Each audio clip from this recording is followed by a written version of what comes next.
नमस्कार, मैं गौरव निराला।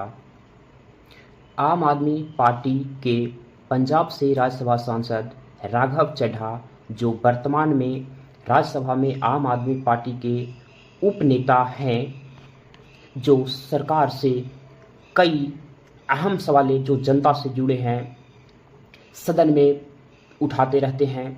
उनके सवालों में कुछ सवाल बहुत ही आवश्यक सवाल है जो मोबाइल रिचार्ज के लेकर पूछे थे कि अगर किसी व्यक्ति का मोबाइल रिचार्ज खत्म हो जाती है तो आउटगोइंग के साथ साथ इनकमिंग क्यों बंद कर दिया जाता है।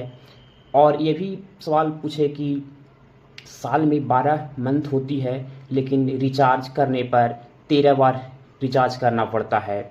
और सवाल ये भी पूछे थे कि एयरपोर्टे पर खाने पीने की चीज़ें इतनी महंगी क्यों बेची जाती है। और एक और अहम सवाल, सबसे बड़ी सवाल ये भी पूछे थे कि अगर किसी व्यक्ति का किसी बैंक में खाता है और वह मिनिमम अकाउंट बैलेंस नहीं रख पाता है जिसके लिए बैंक द्वारा चार्ज काटा जाता है। आप ये सोचने वाली बात है कि मिनिमम अकाउंट बैलेंस मेंटेन कौन व्यक्ति नहीं कर सकता है जो बहुत ज़्यादा ही गरीब है, और गरीब व्यक्ति से ही चार्ज काटा जाता है। तो ये बहुत ज़रूरी सवालें थी और इस पे सरकार को विचार भी करनी चाहिए। लेकिन इतनी अच्छी अच्छी सवाल पूछने वाले सांसद को आम आदमी पार्टी ने राज्यसभा को लेटर भेजकर सूचित किए हैं कि राज्यसभा से आम आदमी पार्टी के उप लीडर के रूप में जो कार्यभार संभाल रहे हैं उसे हटाया जाए और उसके स्थान पर अशोक मित्तल को बनाया जाए।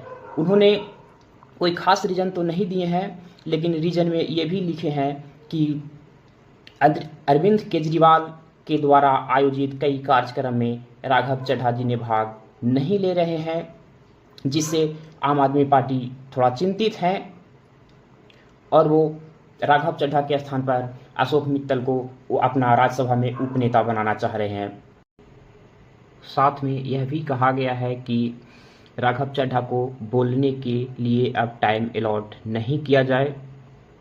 लेकिन एक अफवाह ये भी आ रहा है कि राघव चड्ढा अब बीजेपी में शामिल होने वाले हैं, क्योंकि कुछ दिन बाद पंजाब में चुनाव होने वाले हैं और हो सकता है राघव चड्ढा को अगर पंजाब का मुख्यमंत्री का चेहरा घोषित किया जाए तो राघव चड्ढा बीजेपी में शामिल हो सकते हैं।